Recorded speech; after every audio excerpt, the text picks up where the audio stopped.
వాళ్ళిద్దరూ అలా మాట్లాడుకుంటూ ఉండగా ఒక తుమ్మెద వచ్చి మహారాణి భుజం మీద వాలుతుంది.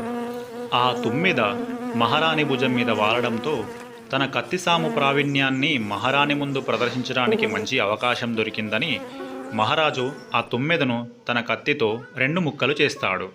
చూశారా మహారాణి, నా కత్తితో మీ చర్మానికి ఏమాత్రం చిన్న ఘాటు కూడా పడకుండా ఆ తుమ్మెదను 2 ముక్కలు చేశాను. చూశారుగా నా కత్తి సాము. మహారాజా, మీరు రాజకుటుంబంలో జన్మించారు. మీరు బాల్యం నుండే అన్ని విద్యల్లో శిక్షణ లభించింది. మీరు బాల్యం నుండే చేసిన సాధన వలన ఇలాంటి నైపుణ్యాన్ని ప్రదర్శించడం పెద్ద గొప్ప విషయం కాదు.